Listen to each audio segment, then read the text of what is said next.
دیکھیں، پہلے تو یہ بات ہے کہ ریپبلکن پارٹی اور ٹرمپ کے لیے یہ کلین سویپ ہے. انہوں نے نہ صرف صدارتی انتخابات جیتے ہیں، اس کے علاوہ ان کی پارٹی سینٹ بھی جیت چکی ہے اور لگتا یہ ہے کہ وہ ہاؤس آف ریپرزینٹیٹیوز بھی جیت جائے گی. تو اس سے تو ٹرمپ کے پاس انپریسیڈنٹڈ پاور آئے گا، بہت ہی ایک طاقتور پاورفل پریزیڈنٹ بنے گا.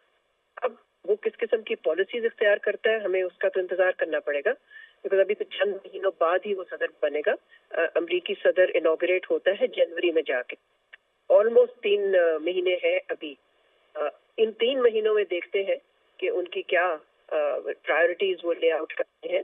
لیکن جہاں تک دنیا کا تعلق ہے، ظاہر ہے دنیا میں خدشات بھی پیدا ہو چکے ہیں اور پائے جاتے ہیں، اس لیے کہ خدشات اس حوالے سے کہ یہ ایک بہت ہی انپریڈکٹیبل لیڈر ہے. یہ ایک بہت ہی امپلسو لیڈر ہے. اس کی پہلی ٹرم نہیں ہمیں دکھا دیا کہ اس نے کس حد تک دنیا میں اتنی ڈسرپشن پھیلائی اپنی انپریڈکٹیبلٹی سے، اور پھر چین کے ساتھ جو کانفرنٹیشن اس نے زیادہ انٹینس کی. تو اس حوالے سے بھی ہمیں اب دیکھنا ہے کہ کیا اس کی پالیسیز اپنی پہلی ٹرم کی طرح ہوں گی یا تھوڑی بہت مختلف ہوں گی. اچھا ملیحہ صاحبہ، ٹرمپ نے بڑی سٹرانگ مہم چلائی.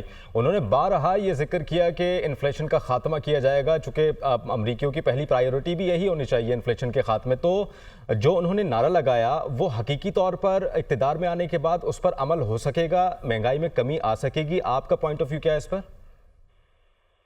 یہ تو بڑا مشکل ہے، کوئی بھی آپ کو نہیں بتا سکے گا. یہ تو امریکہ میں بھی کوئی نہیں بتا سکے گا کہ وہ کون سی پالیسیز لے کے آئیں گے اور اس کا اثر کیا ہوگا. اس طرح کی پیش گوئی تو اس وقت ناممکن ہے. لیکن یہ ضرور ہے کہ انہوں نے جس پلیٹ فارم پہ وہ لگتا ہے الیکشن جیتے ہیں وہ اینٹی امیگریشن پلیٹ فارم تھا. انفلیشن، اکنامک سچویشن کی بھی انہوں نے بات ضرور کی، مگر زیادہ زور انہوں نے اپنی اینٹی امیگریشن اسٹینڈ کو دی اور اینٹی امیگریشن پوزیشن کو جو سامنے لے کے آئے. تو اب دیکھنا یہ ہے کہ اس سے کیا وہ نئی ریسٹرکشنز، نئی بندشیں امپوز کرتے ہیں، اس کا کیا اثر پڑتا ہے.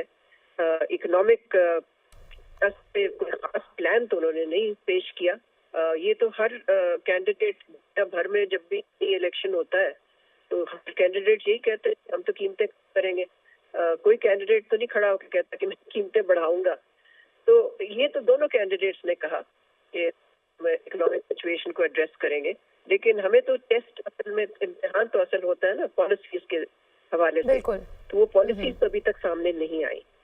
بالکل ایسی ہے. لیکن مدیحہ لودھی صاحبہ، اگر ہم دیکھیں تو انہوں نے اپنی کیمپینز میں جنگوں کے خاتمے کی بات کی، پھر اگر ہم اسرائیل اور پیلسٹائن والا ایشو کو لے لیں اس کے اوپر بھی انہوں نے بات کی ہے. تو آپ کو لگتا ہے کہ اب کیونکہ وہ صدر کا عہدہ سنبھالیں گے تو یہ ان چیزوں کو خاتمہ کریں گے اور ہم دیکھیں گے کہ دنیا میں ہمیں امن نظر آئے گا؟ اب ٹرمپ کے آنے سے یہ سوچنا کہ امن ایک دم سے آ جائے گا، یہ تو میرا خیال ہے بہت ہی درست بات نہیں ہے. الیکشن کیمپین میں جیسے میں نے پہلے بھی عرض کیا، کینڈیڈیٹس قسم کی چیز کہتے ہیں، اور میرا خیال یہ ہے کہ ان کی ترجیح ہاتھ میں یوکرین کی جنگ بند کرانا شاید زیادہ امپورٹنٹ ہوگا ان کے لیے. جہاں تک مڈل ایسٹ کا تعلق ہے، ان کے بہت ہی قریبی تعلقات ہیں نیتن یاہو کے ساتھ. وہ بائیڈن سے بھی زیادہ پرو اسرائیل ہے، اور جو باتیں انہوں نے کہی ہیں جنگ بند کرنے کی سوال پیدا ہوتا ہے، ان ٹرمز پہ وہ جنگ بند کروائیں گے، اسرائیل کے ٹرمز پہ، ان ٹرمز پہ. تو یہ بھی جس طرح سے ملیحہ صاحبہ آپ بتا رہی ہیں، اگر ایسا ہی ہوتا ہے کہ جو انتخابی نعرے ہیں اس کے برعکس اگر اقتدار میں آ کر ہوتا ہے، اور جو پیلسٹائن اور اسرائیل کی جنگ اگر خاتمہ نہیں ہوتا اور اسرائیل کو فل سپورٹ اگر ٹرمپ کی دوبارہ سے مل جاتی ہے جیسے کہ جو بائیڈن کی تھی، تو جن لوگوں نے، جن مسلمانوں نے اس بنیاد پر ووٹ دیا ہے وہ تو پھر سڑکوں پر آ جائیں گے اقتدار میں آنے کے بعد کہ ہم نے تو آپ کو اس بنیاد پر ووٹ دیا تھا، آپ جنگ بند کروائیں.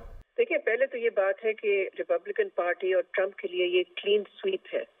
انہوں نے نہ صرف صدارتی انتخابات جیتے ہیں، اس کے علاوہ ان کی پارٹی سینٹ بھی جیت چکی ہے اور لگتا یہ ہے کہ وہ ہاؤس آف ریپرزینٹیٹیوز بھی جیت جائے گی. تو اس سے تو ٹرمپ کے پاس انپریسیڈنٹڈ پاور آئے گا، بہت ہی ایک طاقتور پاورفل پریزیڈنٹ بنے گا. اب وہ کس قسم کی پالیسیز اختیار کرتا ہے ہمیں اس کا تو انتظار کرنا پڑے گا،